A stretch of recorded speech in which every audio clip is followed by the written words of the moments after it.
All right, everybody, welcome to the Hot Corner. And wasn't that an incredible finish for today with the Giants walking it off for the second straight day?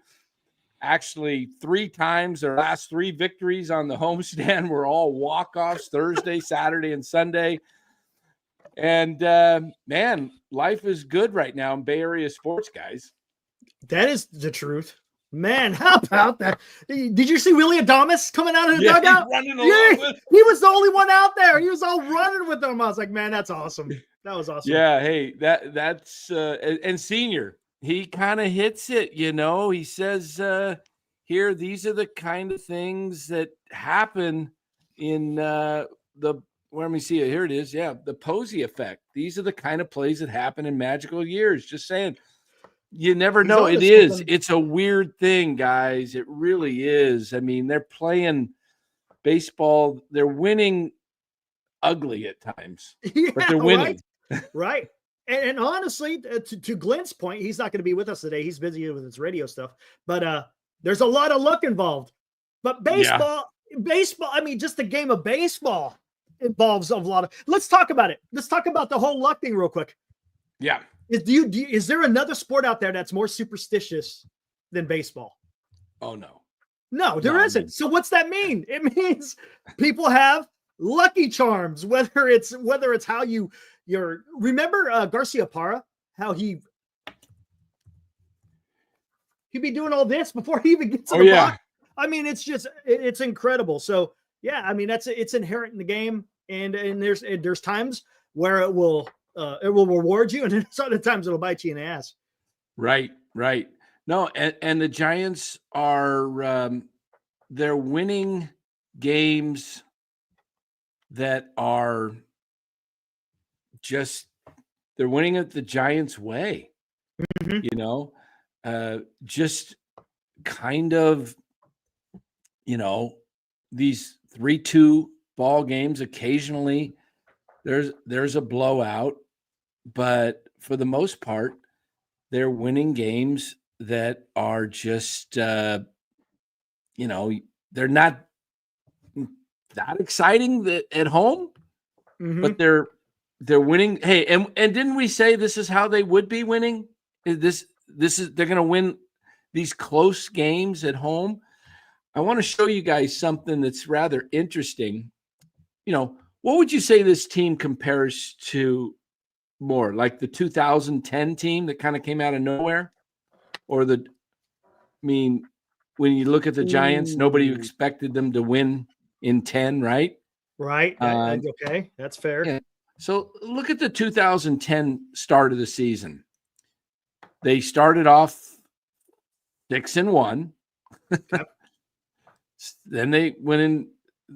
Then 6-2, and then they had a few little mishaps. They were 8-7, 9-7, 10-8. But then they got on a little streak again, and they were 17-10. Right now, the Giants are 19-10. 19-10. So they were, after 29 games, this team was 17-12. So Giants are like 2 games ahead of that team's pace. And I'm just saying, it started by having a winning record. And if you look the rest of the season, they got to 23-22, but they never went under. They never went under 500, did they? That I recall. I'm going here as I'm sliding this up here. Right here at 41-40, that was the closest. Yep. But they never went under 500. And you see, they finished with 92 wins. So this is kind of reminding me a little bit of this team, because that team, now, it actually reminds me a little bit more of the 2009 team in a way, because the 2009 team was the first winning season since the 2004 season. They lost 2005, 6, 7, and 8. They had losing records. And then the 2009 team, Lincecum winning the Cy Young for the second year in a row. And I think they were like, I think they won like, didn't they win like 88 games or something like that in 09? And then, Yeah, I can't remember, something like that, right? They started, that's, yeah. and then they just started winning. So I think we're kind of around where the 09 team might be. Maybe they hold on and the positive vibes carry and they're able to stay in this thing. But the longer guys, don't you guys think the longer they learn to win, it becomes more of a expectation on the team's behalf? That's a pretty good observation. Yeah. Why not? Lou, what do you think? You think that's, the more they do this, you think maybe they're starting to, maybe it builds their confidence knowing that they're never out of it. Yeah, I still think it's a little bit too early. And the one thing that is sort of intriguing me is we're really still not hitting and we're winning. Right. So, I think one of the things we've talking about a lot is I'm worried about the starting pitching, but now the starting pitching's getting better, but our hitting is sort of fading. So, we need the team to do all three aspects of the game: hitting, pitching, and then, as me and Dan says, the last couple of days, we've just done the basics, like getting a runner over, hitting the opposite way, doing whatever it takes to win. But, we need a few of these guys to step up. I mean, it was, late night today hit 3 bombs, bases loaded, and he got nothing to show for it. So, I eventually think he's going to be coming back. But, I'm just worried about these other guys. I think, hey, I'm not going to say anything, bad. I'm shocked. I'm very excited. I think this team is completely different. I give Dan a lot of credit because he said as soon as we got rid of Farhan with Buster, he's been saying all since the spring training, this team's different, Lou. I'm telling you, they're different. They're different. I'm just worried because, the hitting has to improve, because if you're going to look, we're going to be playing better teams, and the Giants aren't going to win every game when we're going against good pitchers. We're only getting 4 hits or 5 hits. Right. And I think Dan brings Well, Lou, a good you have point. to also look at, they beat the Yankees on the road. They were even with the Phillies. Yeah, no, Angels, I give them that. I mean, the Brewers were a pretty decent team. I mean, they're playing. It's not like they're playing, the Rockies and the Colorado, the White Sox. No, I agree, but it's only been 30 games. Right. I think, What do you think about this statement on the screen there from Aaron? At what point is not early anymore? I think about right now. 30 games.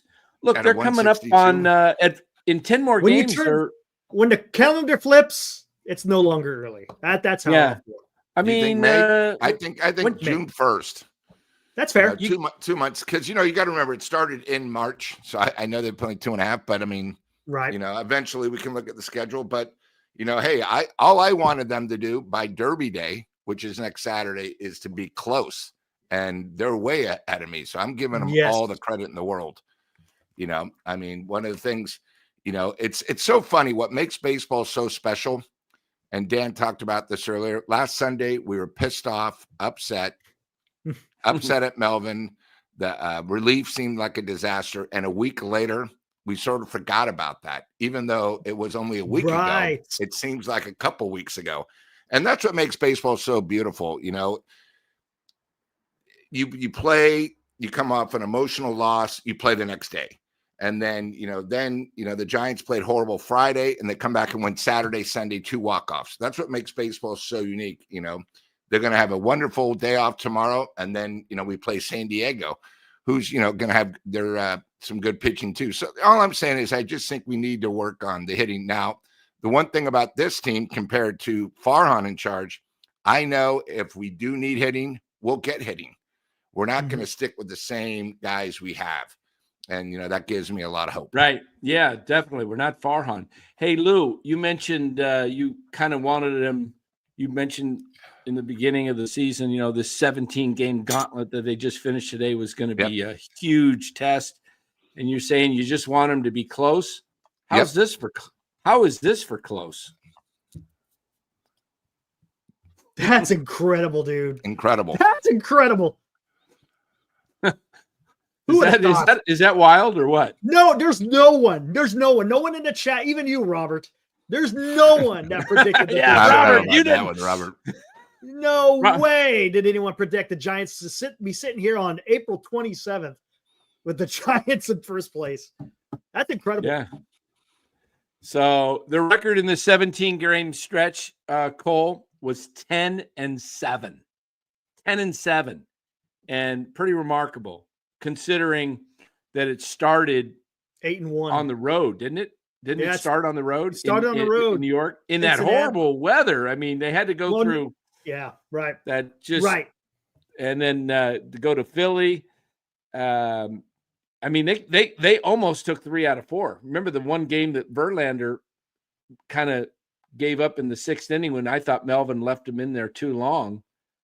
They were ahead in that game, and our bullpen is lights out right now. Lights out, lights out, dude. This bullpen, and if you put Hicks in the bullpen, if you ever decide to put Hicks in the bullpen and get Birdsong in the rotation.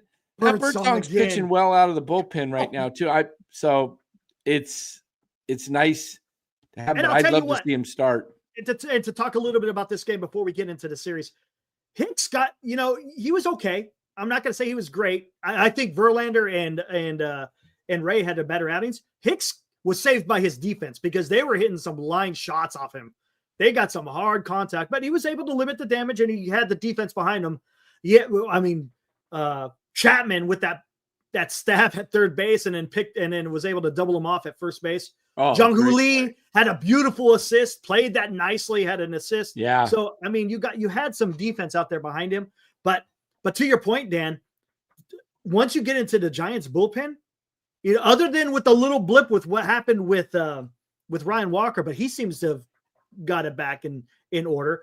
Man, the Giants have a lead and the bullpen comes in. You could pretty much say, hey, game's over. Yeah. What did you guys, Alive says Hicks. It was down. I noticed down today. And I'm not sure what's going on. We saw this at the kind of the tail end of his starts last year. You know what I think he's doing? I think he's doing it to get some more command. Yeah, maybe so. I think he's getting. I only saw a couple of times where he hit 98, but I think that's probably what it is. I think he just wants to command it a little bit more because he realizes if he throws a little bit too much velocity, he probably just doesn't know where it goes. That's my guess. I sound like a party pooper, right? What? They're always tough. Hey, Dan and Eric, I do want to say one thing. Man. You guys were talking about our bullpen, and I know all season you guys have talked about people have to have like an incredible year for the Giants to make the playoffs and do that stature. And right now in the bullpen, I mean, you have 2 guys that have been absolutely incredible. One guy who I didn't know why he was even fighting for a spot, but when you look at it, you got to give credit. First of all, Tyler Rogers has been unbelievable in the 8th inning. Unbelievable. And he's never really been in trouble, it seems like. And then, of course, Birdsong, he's just been – he sort of reminds me right now of how when Timmy was – what was that, 12 or 14 when he came out of the bullpen? It's 12. Lights out. Yeah, 12. It's lights out. And those 2 guys were – hey, we knew we'd have a good bullpen, but we didn't realize these guys are taking it to the A level, which has really, really helped considering, we had problems with a closer but I mean, they're right now so solid. Really, we only need our starters to get to the 5th or 6th because then all we really have to worry about is the 9th. So I just wanted to bring it up because 2 logical guys where, we might not even thought of, have been really our aces, for the bullpen. We got a little Eprakua. He says, hey, welcome, Eprakua. And our response to you.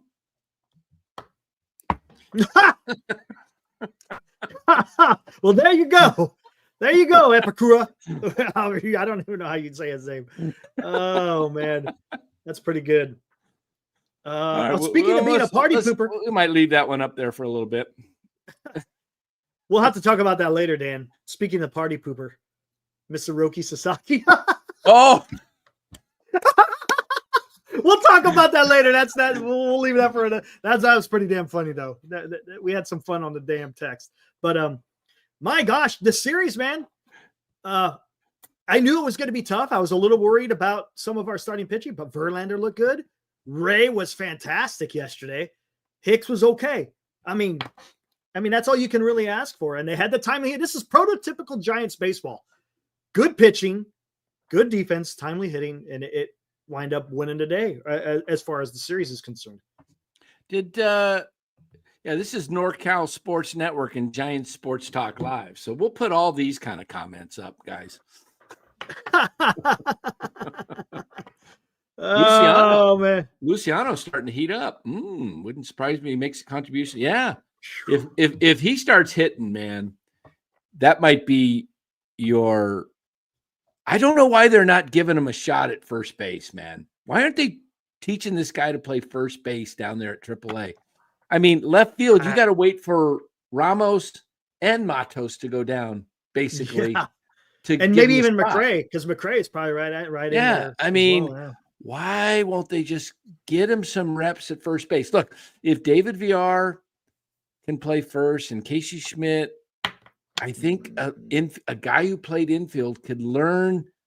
You know, he's not the greatest fielder, but I mean, got to be better than Encarnacion. I mean, he's not as tall, but we'll see. We'll see where this thing goes. But yeah, and that's the problem, right? Because Encarnacion, he has no option, so he's going to have to be on the roster. I don't know. Right. I mean, there would have to be an injury, I think, to see some of these guys come up from second. I don't think anyone's going to necessarily earn. Maybe Wisenhunt, maybe Harrison. I'm not sure, but yeah.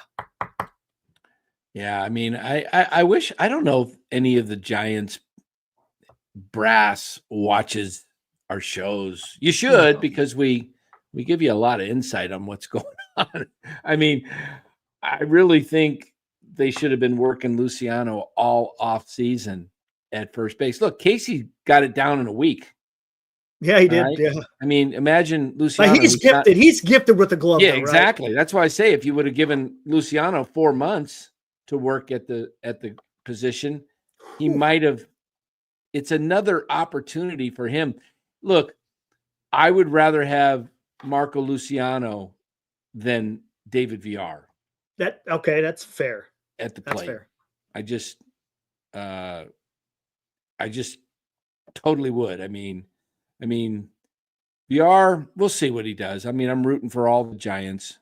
I'm a party pooper, right?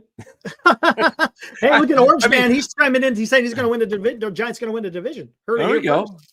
Wow. I don't know if they'll do that, but hey, stranger things have happened. Yes, it's baseball. I haven't been as excited about just seeing the Giants play winning since probably the 16 season. The 21 was a great season, but it was fun and it was a great race, but it just, I don't know, that Farhan just, the whole thing drove me crazy, him being around. Yeah. And, just the fact that this team is run by, a legend of the franchise, and that he's about business. He knows the game. He's got great rapport with not only the coaching staff, but the players. And I'm sure he does with all the other executives. This is a baseball man. This is a guy that truly, truly knows the game and is as competitive. Don't let the softness and the kindness hide the killer instinct. He's like Steph Curry. Steph Curry is the nicest guy you'll meet, but he's a cold-blooded assassin. And Buster's the same way. You don't have to be the loudest, pompous ass on the field or the court to be a leader. True. You can lead by your example. And, I guarantee you when Buster walks around the batting cages or in the club, or guys see him, it's like, oh, yes, sir. And there's a difference too, because, okay, let's talk about the differences. It's not just that. but he's walked the walk, right? The guy has Rookie of the Year, an MVP, 3 World Series. I mean, the guy, he's caught a perfect game. Come on. I mean, it's his reputation exceeds him, right? Or I should say precedes him. So that helps when you have that, with Farhan, what was his quote unquote resume? I think it was nerd school. See, so there's an earned respect because, okay, yeah, I know this guy has done it before. And on top of that, he's not an asshole. He understands what it's like to be a player. So he has that connection. So you knew that was going to pay. That's why all the ex-Giant players coming around again. And they feel welcome. I mean, Farhan would taken things down, Giants memorabilia. Yeah. What a clown. What a clown. I would have, if they had any balls back then, they would have fired him right there on the spot. What are you doing? What are you doing? This isn't your house. It's like some guest coming into your house and rearranging your furniture. Right. Like, get out of here. You're a freaking Dodger. Get out of here. You came from the Dodgers and you went back to the Dodgers. Hey, we got a super chat here from Fuji Simeon. He says expectations for Padres series. Giants go 1-2. Well, since it's a 2-game series, I think they'll go 1-1 at least. Yeah, they should. I think they go 1-1. I'd be happy if they go 1-1. Be thrilled if they go the second game? 2-0. Roop. It should be Roop, and I think he'll bounce back. We'll see. I think Roop's bounce back. You know what I like about Roop? When I heard him on Marty's show, the guy's just awesome. He's not afraid of nothing. The dude took on a freaking bear. Bear in the middle of the woods. Yeah. Yeah. Look, if anybody could take a bear and not lose their, what? Speaking of Roki, I mean, seriously. I mean, I'm dropping bricks in my pants if I see a bear. Bricks. Okay. Or maybe not bricks. Maybe some mud. Maybe some liquid gas. Oh man. Yeah. Hey guys, can I just say, sorry, Eric and Dan, I wanted to bring something up. If you notice behind Dan's left shoulder are the standings. And if you notice, Farhan went to LA, and since he's arrived, they took him back. They've had nothing but problems. They can't figure out Farhan effect. Farhan effect is for you might as well real. just start calling him mush. He's like bad luck. Wherever he goes, problems happen. So I just wanted to make sure with Farhan, I'm glad he's there. Yeah, I'm glad he's with LA too. Yeah, let him curse that franchise. Wouldn't that be awesome if LA just went into the toilet the crapper hole? I mean, wouldn't that be great if they just let them have 121 season? Let them repeat that. Let them repeat the next 6 years. How about 2019? They're under 500. 2020 they're under 500. 21 they win 107.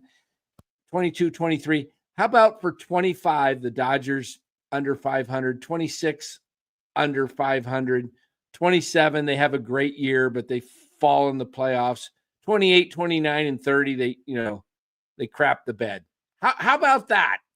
That would be awesome. Even if Farhan wasn't even involved in baseball ops, he's just hanging around, that would be great. Yeah, live. Man. That's pretty good. That's true. Bricks in the pants makes it hard to run. Yeah. I don't think he ran though. He didn't. He just he stood his ground. Yeah. Stood his ground. Hey, got a couple of more here, or one more, I should say. Another one from Fuji. Dodgers just need to reunite with Kapler now. Yeah. Hey, back here in LA, and, I'm going to go out to Beverly Hills, check out a really top-notch restaurant here in Beverly Hills. It's got the right type of smoke. Yeah. To balance the smoke. Jeez. But man, yeah. Hiroku says he told you Hiroku? Snell was Schmidt 2.0. Remember Schmidt with the Giants, and he went right to the Dodgers after he left, and he blew out his arm. Oh, Wouldn't that be great? Wouldn't that be great? Yeah, how about that? Yeah, Snell re-injured his shoulder playing catch. It's like, what? I mean, never like to see guys get hurt, but in the case of Blake Snell, you know what? And he's a Dodger. He got paid already, so what the heck? Serve him right.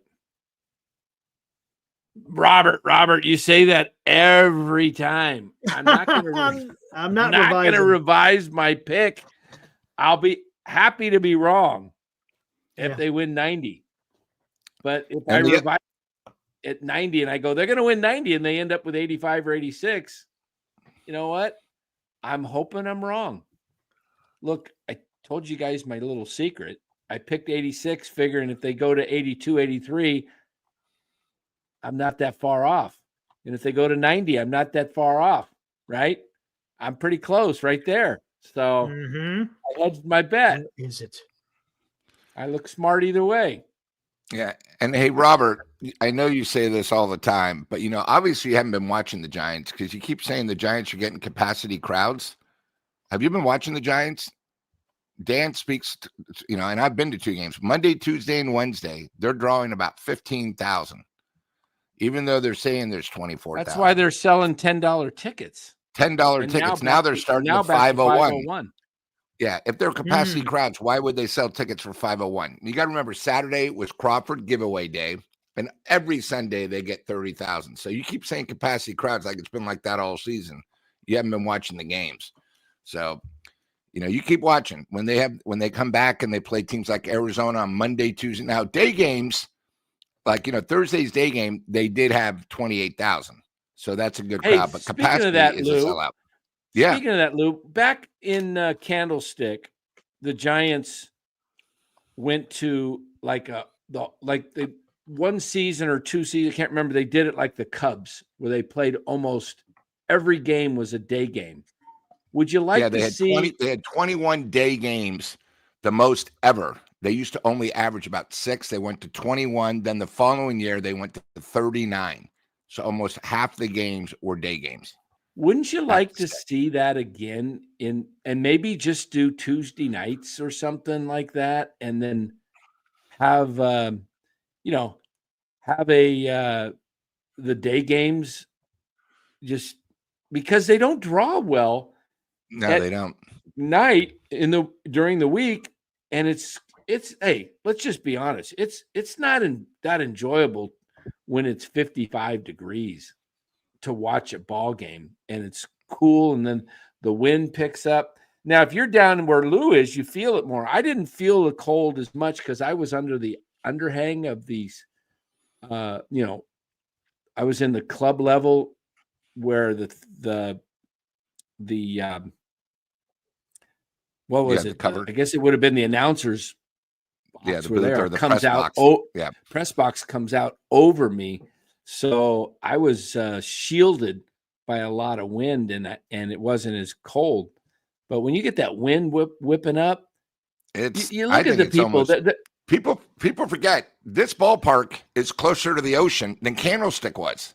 Candlestick, you had a good 3/4 of a mile before you hit the water. This, you got to remember, you hit a homer in McCovey Cove, that's the ocean. So I've had a few nights. I mean, I went last Monday, and it was freezing. I had gloves on, everything, It's not that enjoyable to watch a game, and that's frankly why a lot of people don't go. But everybody loves to go to a day game a lot in the city, especially, if they could clean up the city a little bit more and people could, enjoy the evening if they want to go in, hey, let's go to a 12:45, 1 o'clock game. Game will end 3:30 and we'll go out to dinner, Yeah, and they changed the starting times for that. Remember, it used to be 7:35 first pitch. Now it's 6:10. 6:45. 6:45. Some at 6:10. And then on Saturdays, they were doing the 4:10 starts. They're trying to do it. I think the one big problem, and again, you can't predict it, is I don't know if there's rules in the major league. I don't know if there's TV contracts you got to deal with, or is it where if you have another team so close like the Warriors are, you might have restrictions. I just don't know, but I'd love it if every game was a day game, except like maybe Monday and Tuesday nights. I think the home team gets to dictate when they play. The other night, the Angels on Thursday just this past Thursday. They elected to have a night game Thursday instead of a day game for the getaway. It was their game. Oh, is that when the Giants played them, or no? Remember the Giants got screwed. That was at New York or something. I can't remember. Philadelphia. That was Philadelphia. But Thursday, the Angels did it to themselves. They played a night game Thursday, 7:00, ends 9:30, whatever. Then they have a night game on Friday in Minnesota. So they flew out late that night, and then you lose 2 hours going Central Time to Minnesota. They didn't arrive till 6 a.m. in Minnesota. And then, by the time you get to your hotel and everything, you're talking 7, 8 o'clock. And then you got a game 11 hours later. They lost 11-4 that night. And you know what? You saw how it affected the Giants when they came back from Philadelphia, that first game against Milwaukee. Was it Milwaukee? Yeah. Milwaukee. Didn't they? I think did they win that game or what? Yeah, but it was like 4-2, maybe a late start. Oh no, wait. They came back from Anaheim. They won that game. That's right. But it was the first game against the Angels. They were sleepwalking. Remember? They lost the first game of the series. And what was that? That was Friday night. Oh, that was like when they had 14 strikeouts again. I'm just going to look up that game because they were awful that game. That was Friday, April 18th, was it? Yes, they lost 2-0. 2-0. Their bats were totally dead. They were totally out of it. And then they won Saturday's game, and then they blew the Sunday game when Walker gave up the 4-1. Yeah, that was Eprakua. When are we going to have Ned back on? I would say probably within the next week or so. We'll get Ned on within the next 1 to 2 weeks. Nice. Probably as the calendar kicks over to May. Oh, I gotta address something. I saw this earlier. This guy, JG, goes, "You're all obsessed with Farhan." I'll tell you why. Remember this? Remember this? That's the reason why we're obsessed with Farhan. This is what we got 2 off seasons ago. We have PTSD dealing with this guy, man. That's why we always go on about We're going to be really aggressive. We're going to go out and get guys at the trade remember deadline. that? AJ Pollock. Oh, my God. The dude that was injured when he traded for him. Yeah. He had a hamstring. He played one game. He pulled an oblique, throwing the ball in, and he was done. He was done. Throwing the ball in, yeah. He's going to be a great clubhouse guy. Remember that? That's why we're obsessed with Farhan. He totally just... when you look at the show that we had a few years ago, just think 2 years ago, 2 seasons ago, we had Farhan and Gabe Kapler. I know, man. Look, is that crazy? That's absolutely nuts. There was people who are okay with that. There were people out there who are okay with that. Now you look what we have. It's night and day. Come on. Yeah, 2 Come on. years ago. 2 years ago, we had. You remember all the fun we had with the play at third base and the whole team's like, they didn't touch the bag. And they're marching out to the freaking mound. Do we still have that? That was hilarious. And I think we were 0-12 on challenges. 0-12. It was like they were so obvious we shouldn't have blown the challenge. That was I don't hilarious. think we had to get rid of it because I remember you got a hit. You got a hit when we were playing that on YouTube. But yeah, that was hilarious. And then what was it like a couple of weeks later when the ball hit Flores' glove in LA? Oh yeah. and he challenged it. And then Kai Correa was like, "What?" Remember, because Kapler was like looking for someone. Correa's going, "It's a foul ball. It's a foul ball." No, it hit Flores' glove in fair territory, and it landed foul. And Correa's like going nuts. And then that's right. Kapler was just chewing Correa a new one. Like, what are you doing? You made me look like a fool. Well, look, he looked like a fool without the help of Correa. To be Well, honest. Gabe, if you hadn't been on your laptop doing a food review, you might have seen what was going on in the game. Oh, remember the soil? Oh, that was so great. That was so great, man. Oh yeah. Hey, I almost sold coconut oil as a as a giveaway. The Giants should have had coconut oil giveaway day. That would have just been great for the city. They would have sold out on coconut oil day. Little jar of coconut oil with Gabe's picture on there, the grease monkey. Oh gosh. Remember this? Here it is. Remember this one? Yes. See, Yaz has come around though. Yaz has come around. Oh my God, that was so good! Holy crap! Is that Jock? Is that Jock in the back? Jock.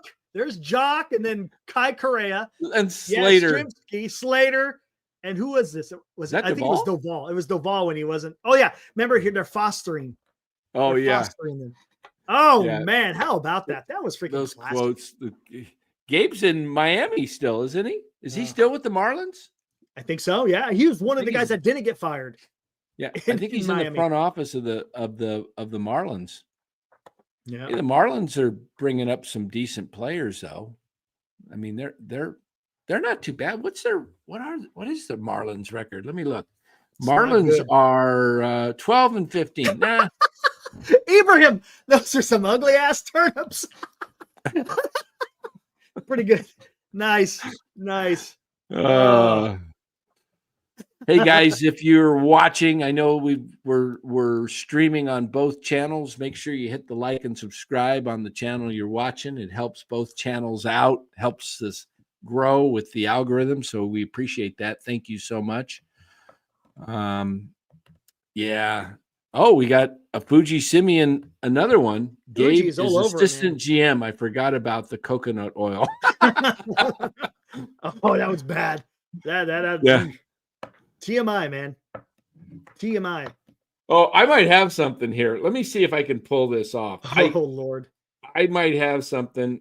I did something. This was when Gabe had just come to the Giants. And this was. Oh no. Hey, look, I'm gonna ask you a question. Is there a different vibe in the park from the games that you've been able to go to this year? Well, it's funny you bring up that. Me and Dan the other day, I was sort of criticizing where these guys don't get excited until literally like the 6th or 7th inning. It's been very quiet the first like 4 or 5 innings, especially if the Giants are down.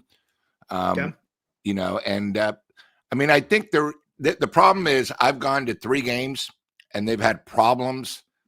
Opening day was a disaster. None of the apps worked. People had problems getting to the ballpark. So it gives you a bad thing when it's your opening day and you have problems. Right. The last time I went, being a season ticket holder and you have Field Club, your tickets are supposed to give you a free beer. That still isn't working as of Monday. And then the 25% off, you were going, the numbers aren't working. So I think, they're giving you an opportunity to walk in the ballpark and you already have a side effect.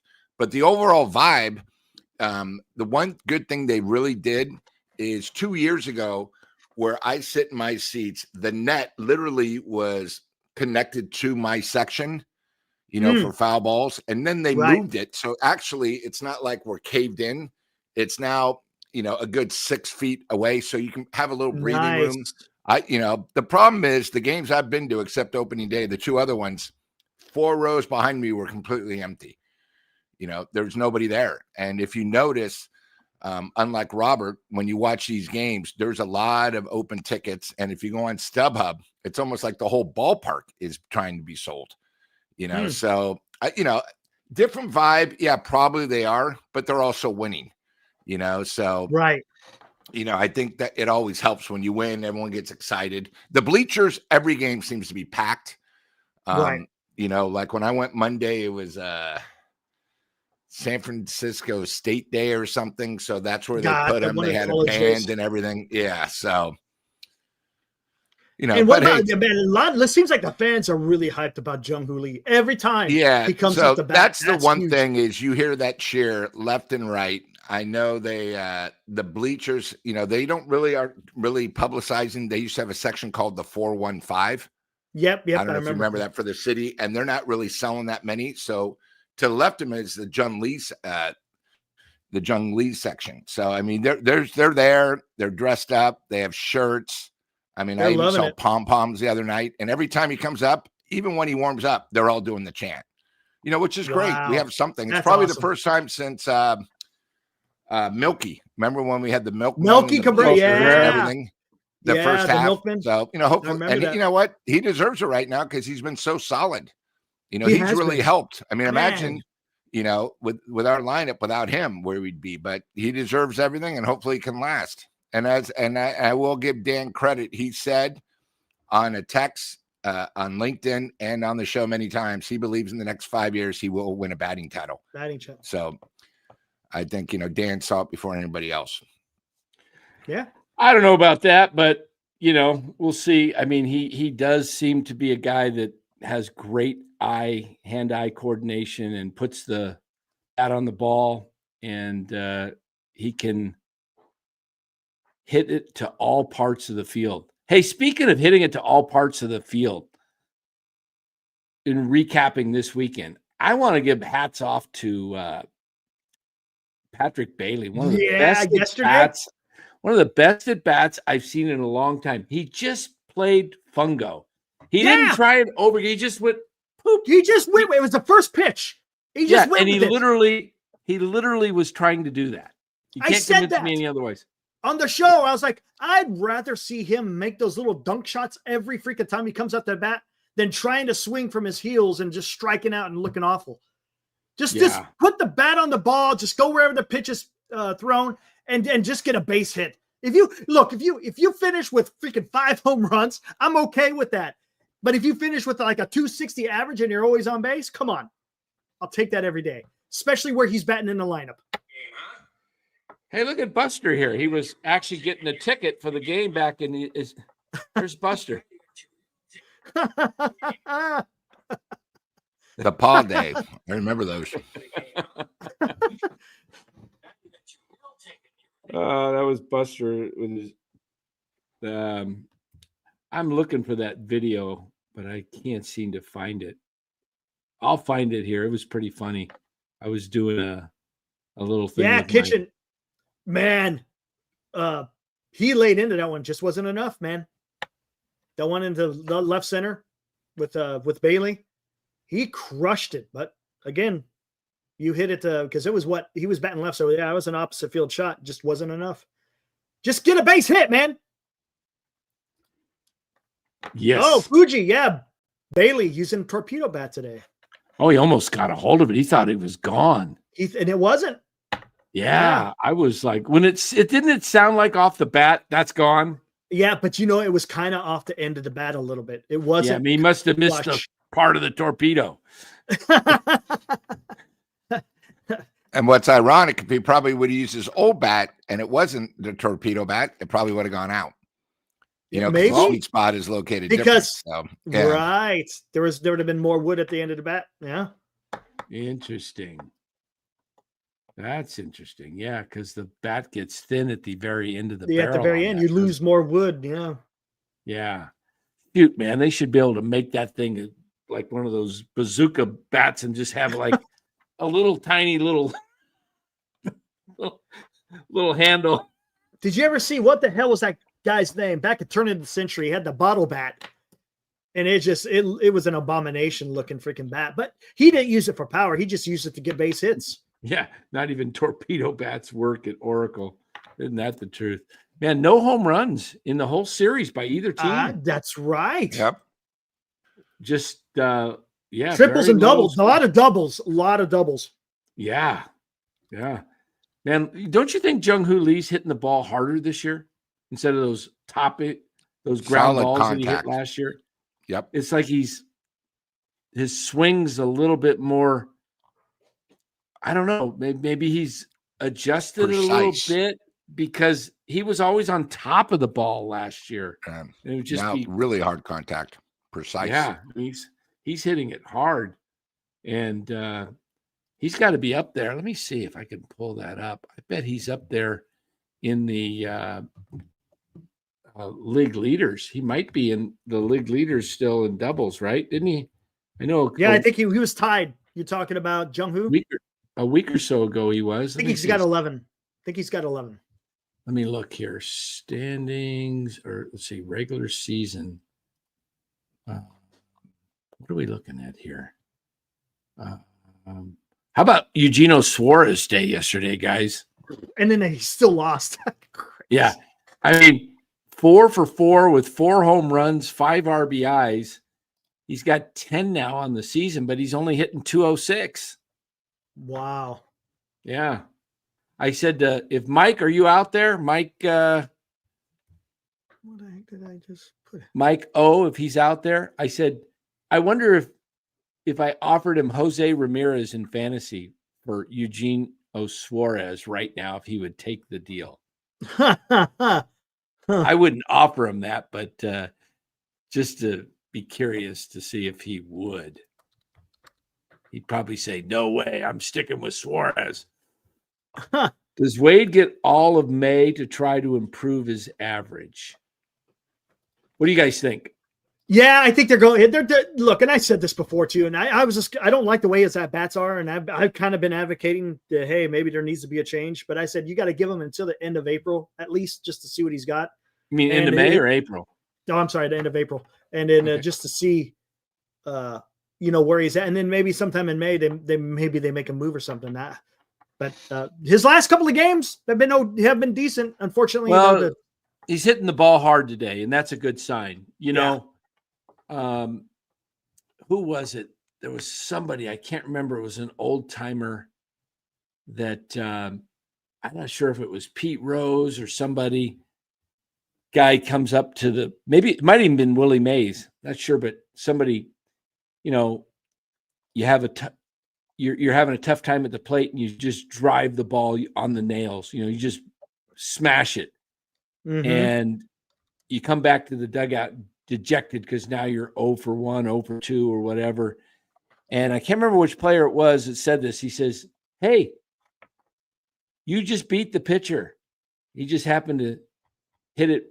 You beat him, but it went to, you hit it where somebody was able to catch it. Right. Think about it. Change your focus. Today, Wade beat the pitcher. Mm-hmm. He really did. He was smashing the ball. Just didn't get the break to come through for him. Can I say one thing about this comment? Not this one, but about Wade. He hasn't been the same player since his injury. So no, he hasn't. If you guys remember, he was batting like 326. His on base was like 495. Incredible. Yes. And then he was out, 6 weeks? And he came back and he couldn't hit the side of a barn. True. Now here we are. He may just not be the same player that really spoiled us before the injury. But as to the question, I think maybe give him, me and Dan said at least 100 at bats.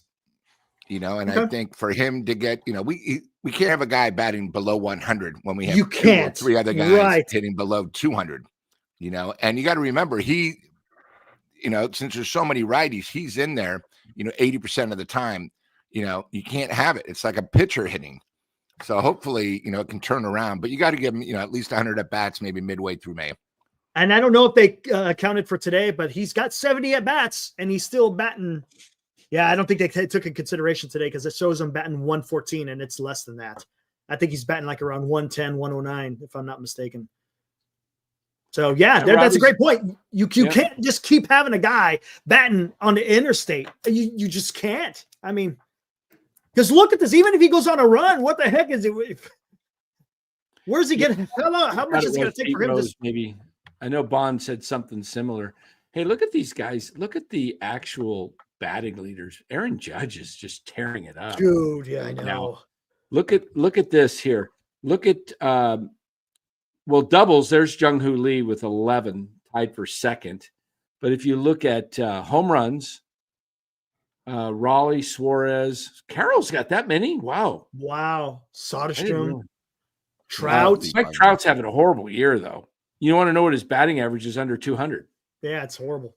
But look at batting average here. Jung-Hoo Lee's 9th, but look at Judge. He's hitting 406. Yeah. Goldschmidt, yes, Goldschmidt. Look at that. 2 Yankees. Fernando Tatis. Yeah, Tatis is having an MVP season in the National He League. is. Stephen Kwan, of course, he's always up there. Pete Alonso. Wow, Alonso. Yeah. What do you know? He's playing for money. He's playing for big Gavin time. Lux. Oh my God. Okay, let me tell you who doesn't stay here. I mean, that I don't know. None of them are staying where they're at right now, but for sure, Donovan. I mean, Judge may stay up above 300, but he's not hitting 400, obviously. But guys who won't even hit 300, Donovan, Alonso, no. Lux was a good hitter in the minor leagues. I don't know. Springer isn't going to keep hitting. Lee, he could stay at 300. Look at how close he is to Glenn's prediction right now. He said 326. He's hitting 324. I would die laughing. That would be incredible. I would laugh my you know what off if Flores hits over 30 home runs and Lee hits 326. Glenn will the only he'll be coming on here. He'll come on. Oh, yeah, hey, and he has every right to do it. He's exactly. Oh my goodness. Jacob Wilson, yeah, he's having a good year for the A's. That dude doesn't strike out, does he? No, he doesn't. Has he struck out this year? I think he might have. Yeah, he doesn't, dude. He's solid. It's amazing when you make contact, what happens. Yeah, to your right. average. Exactly. And look at his on base. I'm talking about Judge, 500. His on base is 500. He's on base half the time. Hey, think about Wade last year. It was the end of April, early May. He was like 471 the end of May. Yeah, it was amazing. Yeah, he was just getting on all the time. Wow. It'll be fun to see how it plays out, all those stats. But stats are fun, but let's talk around the All-Star break. A lot of guys have great first halves, make the All-Star team, and then you never hear from them again, and they're never an All-Star again. Right. See, there's the updated live insurance comes in Wade 110 right now. Yeah, you just can't. That's especially when you got a catcher who's only batting 160. I mean, it's you can't have that many holes in your lineup. You just can't.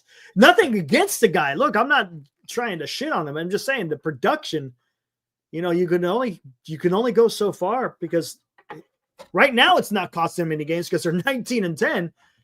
But there may come a point in time where it's like, hey, we need some production especially from first base. Exactly. That's going to be an interesting situation. How long can this team keep winning, getting no production from really a couple of spots? You're talking first base and to an extent catching. You can live with Adames too. Yeah. Wow. How did Adames do today? I know he had one hit. I think he had a strikeout. Hold on, let me bring it up. 1 for 4, maybe. I think he was. I think he drew a walk too. Or did he even have a hit? I know he drew a walk. I knew he was on base. He had a walk. Yeah. Was he 0 for 3 or 0 for 4 with a walk? 0 for 2 with 2 walks. Oh, okay. No strikeouts. That's good. And he didn't chase one of the pitches he'd been chasing all year. That breaking ball, that low and away. Yeah, which was a good sign. Finally laid off of it. Ramos had 2 hits. That's key. That kid's got to get hot, man. Yeah, 2 infield hits. Yeah, but hey, take them. That's what's going to break Wade's slump. Maybe just some blooper, or dribbler. That's how it goes. You hit the ball and then you just crush it. You get nothing to show for it. The next day, you get some little squibber that spins down the third baseline and baseline like Ramos today. That's all. Yeah. Oh man, that was absolutely incredible how it ended, though. Absolutely freaking incredible. Yeah, we got to see that one more time. Maybe that was That was just the best. In fact, we got a lot more people in here right now. Let's see if we can play it again. Let me see if I can cue it up here, if I can find it. Yeah, here we go. Let me. Oh, Eric, that's great. If I was watching that game on the dots, I'd be losing my ever-loving mind, not knowing what the hell's going on. I'm like, he's running. What's going on? You're muted. It goes like station to station. Yeah, I'll be like, what's going on? Is it a rumble? Oh, that would be great. I would love to see. Let's see if you can find that, Eric. Like Google that. See if there's anything that shows the dot to dot station. Oh my gosh, I know. All right. Would it? I don't know if it does. All right, I'm going to cue this up. You guys ready? Go for it. All right, here we go. Let me. I had to run through the commercial first. So. Oh, look at this. What do you got? Hold on real quick before you do it. Check out on MLB, the MLB website right there on the front. Look at that. That's a great shot, man. Look at that. That is a great shot. That dude is built like a stinking linebacker, man. Oh, that's a Pete Rose freaking slide right there. Oh, man. he was like, you know what? If the guy had picked it up cleanly, he had bobbled it. If he picked it up cleanly, it would have been interesting. There would have been a play. It would have been really close. Because if you notice, as he slides through, about a second and a half later, the ball comes to the catcher. So let's unbelievable. Here we go. We'll bring this up for you guys that missed the opening of the show. Here you go. Courtesy of ESPN, NBC Sports Bay Area. You got more of the Gatorade than freaking Ramos.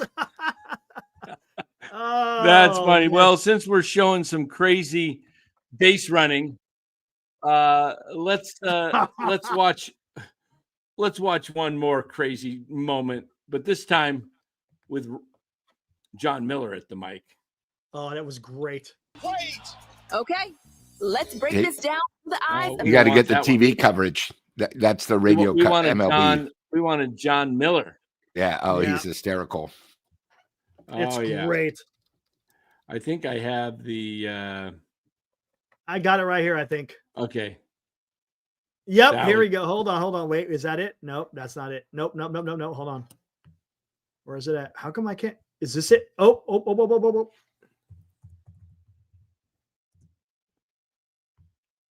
Okay. That's not it. That's YouTube. We don't want to. No, that's not it. Come on. It's the ones without freaking John Miller's call. Hold on. I got it. You got it? Yeah. Let's see. I got to run through. Let me run through the 30-second ad before we bring it up. Right. And then, that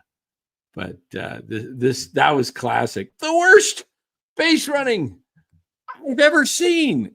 Oh, it's so damn funny, dude. Oh, it was great. Great. Yeah, Luke Jackson finally came through for the, as Aaron says, let me see if I can pull this up here. Okay, we're still, gosh, they're going to go 2 ads on us. Wow. Luke Jackson, man. Better known as Puke Jackson. Puke Jackson. Jeez. All right, let's see. We got this going here. Okay. Here we go. Let's cue this up. I think we even got maybe a version of John Miller talking about it. I think I haven't watched this. So here we go. You guys ready? Let's go. Story is the context of it. The top 2 teams in the division were the Giants and the D-backs. The pitch. Swinging, there's a shot deep in the right center. The right fielder, David DeLucci, the ball went over his head. Racing back DeLucci, still going back into Dick Valley.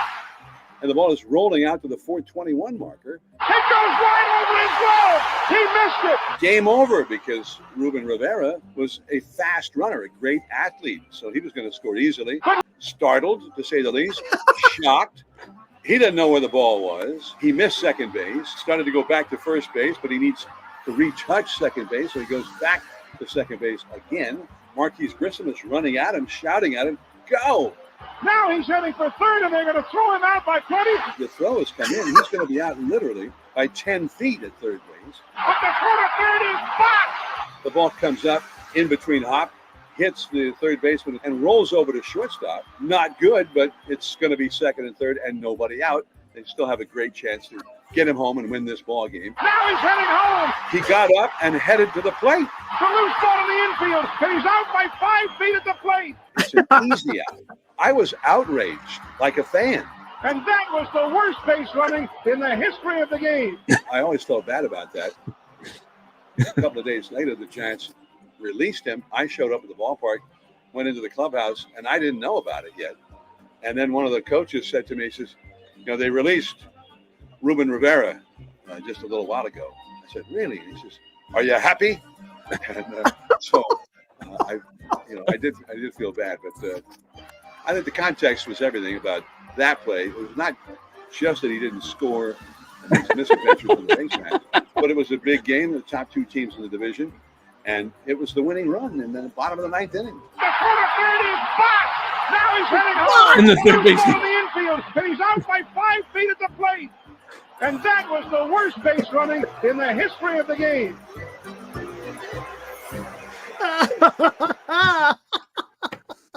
Classic, man.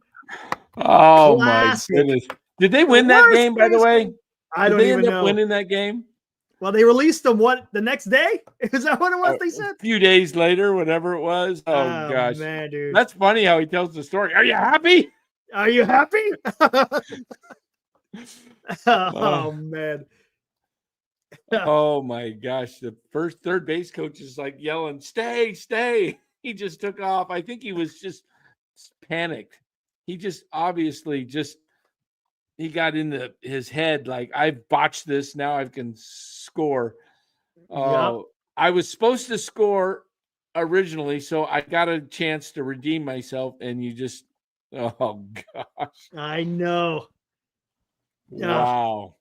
It was a circus out there. That was freaking yeah. funny as hell. That's hilarious. That's hilarious. But I tell you what, Giants are going to really love this day off. 17 games in a row. oh yes, 17 days.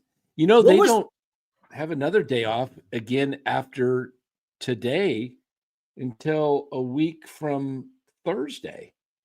Yeah. So they're going to go like 9 straight days, 8-9 straight days again, and they I think in the month of May, I think every Thursday, I think they got a day off. Except the first Thursday, except this week's Thursday against Colorado. But the rest of the month of May, they just got every Thursday off. But you know what? As a baseball fan, I love it because it's like every day you have something to actually like the Warriors won last night and it's great. And I was kind of like, but we get it tomorrow. At least it's tomorrow. But baseball every day. And it's kind of weird around the All-Star break. There's like 4 days where they're not playing and you're kind of like, wow. What a couple of days. What was their record on that whole 17 game stretch? 10-7. That's good, man. That's really good for what they went through. Considering you don't have a day off in there, that's pretty damn good, man. Day off, and all their wives' girlfriends are going to say, do this, do that. Let's go here. Let's go there. Yep. Oh, man. Yes, exactly. Great point, Ibram. I'd rather have 17 now instead of the dog days, especially with this team. Yeah, because in the month of May, they have 4 days off starting on the 8th of May and then every Thursday following that. And then in June, they have the first Monday they play, and then they have 3 Mondays off in June. They get 3 days off in the whole month of June. And then they play the last Monday in Arizona. And then in July, you get every Thursday off except the 3rd of July. Mm-hmm. And you get that week of the All-Star break, the Monday through Thursday off. And then August, you got 2 Thursdays off, 2 Mondays off, and in September you get 3 Thursdays off, and that's it. That's it. It's not, I mean, it's kind of wild how baseball, you think about it, when you look at the schedule, it's like there's very few days off, and you got to really plan this team to, you can't burn out your minor league pitchers, starting pitchers. You got to have them have something left in the tank if they get called up. If you need a pitcher, you can't have a guy like, oh, he's already at 180 innings. You know, you want to watch it, but you got to, you know, I'm thinking that Harrison and Birdsong and maybe Wisenhunt all make starts for the Giants this year at some point in the season. Maybe, I'll tell you maybe Wynn and Black might have to make a few. To your point, hey, Dan, we're almost 30 games in, and only one roster move because of injury has been made. That's it. That's right. Just one. Casey Schmidt. That's it. I love it. And how about hey? Let's give Koss, you know, some pats on the back. He came through with a nice hit today, man. That was nice. Matter of fact, that tied the game. Oh, Jelly's pitching well. Good for him. Yeah, he is. That's good. Oh, hey, did we not say that for the Giants to really compete, everything's going to have to go right? Very little injuries. Mm-hmm. Teams are going to have injuries, and it's kind of playing out so far that way. Playing that out, especially with the Dodgers. Yeah. Yeah. I mean, if they can just stay as healthy as possible, you know, not lose anybody. And I got to believe that Adames heats up at some point a little bit. Wade picks up. Bailey picks up. You just hope, and Ramos, all these guys, you just hope that as they pick up, the other guys don't fall down and do the same thing that they're doing. Like it just, you know, they just shift spots. That would be like, okay. Yeah, right. And that's hard, right? It's hard to get, you know, all 9 in a lineup to kind of. Ideally, you want at least 6, if not 7 guys producing at the same time. Yes. Because then, you know, but right now the Giants have 4 or 5 big holes in their lineup. If you look at catcher, first base, shortstop, that's 3. I mean, Ramos has been kind of down. Yeah. That's 4. And Chapman's been average-wise down, but, you know, he's hit well with runners in scoring position this year, over 300. But he hasn't really heated up. I mean, Wilmer's the guy. How many homers does Wilmer have? 7? I think 7. And nobody else is close. No. Right? Does anybody have 3? Jung-Hoo Lee has 3. Jung-Hoo Lee has 3. Does anybody else have 3? No, I think the next one is Chapman with 2, right? And Adames only has 1. Wait, right? no. Yaz has 3. Oh, that's right. Yep. And Chapman either has 2 or 3. I think Chapman might have 3. But Adames has 1. Ramos has what, 1 or 2? 1 or 2. I can't remember. Yeah. You know what? I'm going to pull this. I'll pull this up right now. I got it right in front of me. Giants stats. Okay. Batting, home runs. Oh, Chapman has 5. And Yaz has 4. Where did I miss all those? Really? I didn't know he had that many. Wow, I'm way off. Yeah. Chapman has 5. Yaz has 4. I guess you know why Chapman's 5 are quiet? Some of them haven't come in big spots. A couple of them have. A couple of them have come in good spots. But some are just, you know, they either had a huge lead or they were down big. Lee has 3. Ramos has 3. Fitzgerald 2. That's right. Adames, Huff, Matos, and Wade 1 each. Wow. Now, if you look at average, it's Lee at 324, Yaz 277, Flores 248, Ramos up to 246 after today. Chapman 214 and Adames 202. Ugh, that's bad. You're 5 and 6. Isn't that interesting? Chapman is 5th on the team at 214. He's 5th, and he plays third base, which is the 5 position. Chapman is 6th at 202, and he plays short, number 6 on the diamond. So you're 5. Weird. That's kind of weird. And Flores is 3rd, and he would play first base if he played. And yeah, well, good thing Lee's not 8th. But RBIs, Flores is killing it. 28. Yeah, he is. He's got a He's right up there, league leaders. Chapman and Lee, 16 each. Adames, as terrible as he's hit, he does have 14.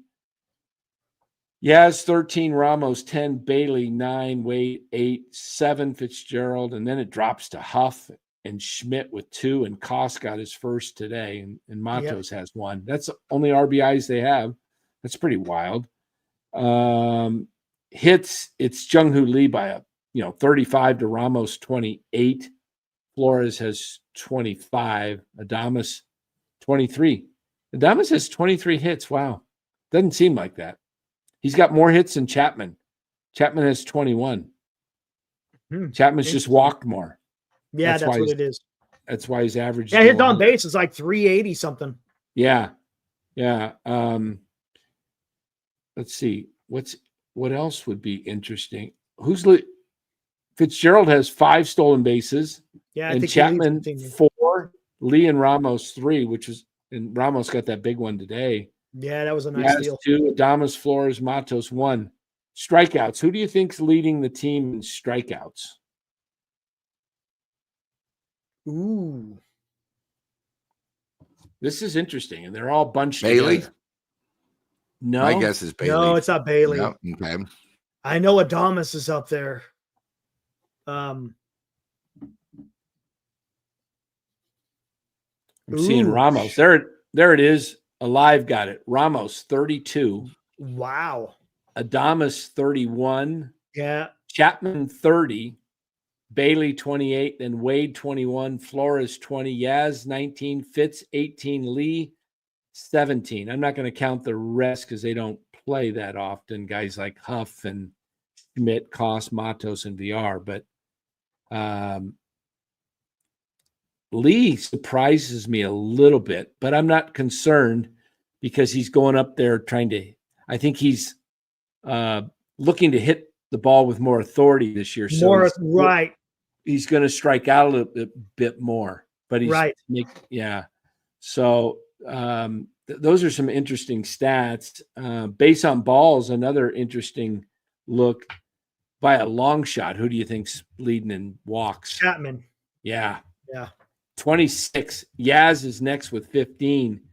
This is where Wade has excelled in the past, but he's at 13, tied with Adames. Lee has 11, Ramos 9, Flores 7, Fitz 6, Bailey 5. This is where Matos has really struggled. He only has 1 walk. Usually he draws a lot of walks. That's what he's done in the minors. Just trying to think of any other interesting stat that might be hits. We already did. How about OPS? That's a good one. Lee at 929. That's excellent. Yeah, because he's got those doubles. Yeah. Yaz 888. That's excellent. Anything approaching 9 is excellent. Over 800 is very good. Yes. Chapman is 787. Flores 758. Ramos 696 and Adames 542. Wow. That's bad for Adames. Remember last year? The Giants didn't even have anyone at 700. They barely had anyone at 700, let alone 800. Yeah. I mean, this is a team that really needs another bat in the lineup in a major way. I mean, you got to get this is because you got to figure Yaz is going to come back closer to his baseball card, the back of his baseball card. I think he does a little better than he has the last couple of years because his approach has changed in that he's Correct. trying to be a hitter, he said, instead of becoming, he said he swung Slugger. for the fences, tried to hit it as hard as he could. And I like how he said it. And I heard him say it in his own voice. He says that didn't work out too well. You know, he's acknowledged that he needed a change. And so, and it's that's paying good. off. Yeah. Yeah. Hey, before we get out of here. Oh, speaking go ahead. real quick, speaking of Yaz, he almost made a great catch today on that. I know, triple, it hit him right but in the wrist. He overran it. Right. He actually overran it. And that's tough when you're running full speed to get to the ball. You are, watching the ball. That's tough. That's tough. Yeah, Aaron says, interesting how he changes approach in a contract year, isn't it? Yeah. Yeah. Money talks, man. Yeah. But before we get out of here, Lou, should we talk about what we got planned here in the near future? Oh, you're muted. You're muted. Guys, one of the things that really makes the chat, me, Dan, Eric, and Glenn, is last year we had a special occasion. A friend of Eric's had a problem. And one thing about NorCal, Eric's show, and the Hot Corners, we want to help people in need. And I have a young lady friend who's her niece, best friend, unfortunately, has come down with cancer. She's 19, just turned 20 years old. And I'm going to give up 4 games again. I'm going to give up a game to help them out. And I thought it would be nice. We talk about it now on Hot Corner. We're going to decide between 2 Friday night games. Eric will advertise on his show, me and Dan, of course, on Dan's show. And I'd like to do this every year. So, next year, if there's a special occasion, I mean, nothing wrong with us guys. You get to go to a Giants game on a Friday night. I will make sure you can go for batting practice. I'll even make sure, if you guys need it, that you get a parking pass. So, I think it's good that all of us, we will give it for a Friday night game. Right now I have 2 dates that are available. If it doesn't work out, we can do it. But I'm going to do either Friday, August 8th against Washington, or August 29th against Baltimore. So, it's a Friday night game. It's fun. We'll probably do what we did last year. I mean, to tell you the truth, it was a lot of fun. I got to meet the people. And, Dan was so supportive. Eric, you started it off, and, so we're going to do one this year. And like I said, we'll do one next year. And I think last year was sort of tough because it was a Tuesday or a Wednesday. Let's do a Friday night. So, you get 4 tickets front row. Maybe I don't know. Either one's good, being that it's a Friday night. August 8th might be good for more people in the sense that, I don't know when does school start? California, mid-August? Yeah, usually the 3rd week. Yeah, mid-August. Might be easier for families. Yeah, we'll decide. Whoever wins can tell me what you want. It takes a while to get going. I mean, obviously we can do the same, but you have 2 to choose from, and, I want to help somebody. They're from Carson City. I was telling Eric earlier, I guess his family is very well known there. I even went through the Giants asking if Kruko can even mention it a few times on the broadcast, since he lives up in Reno, right on the border of Carson City. He probably knows who this family is. So, we just wanted to throw it out now. We're going to work in on Eric's show, Dan's show, and, let's see what we can do, guys. And, let's get back a little bit, and that's sort of why I have the tickets. How old is she this? She just turned 20. 20. Oh, goodness. And that's her daughter? Is that her daughter? No, that's her niece. That's her sister. Sorry. But we have a whole article. So, we'll put it up. I'll send one to Dan of who it is. It's on Facebook. It's, horrible story. And it's, we all hate to check out that. I know it's a rare form of liver cancer. Yeah. So that's a shame, especially it's so young. We're going to do the same thing. We got the 100 squares. We're going to come to a determination of what the price is going to be and all that stuff. Maybe we'll do $20. I think that's what we had it last year, right? Was it 20? I think we did 15, but I think 20 might be. I think we might be able to do 20. Okay. for a Friday that's night fine. game.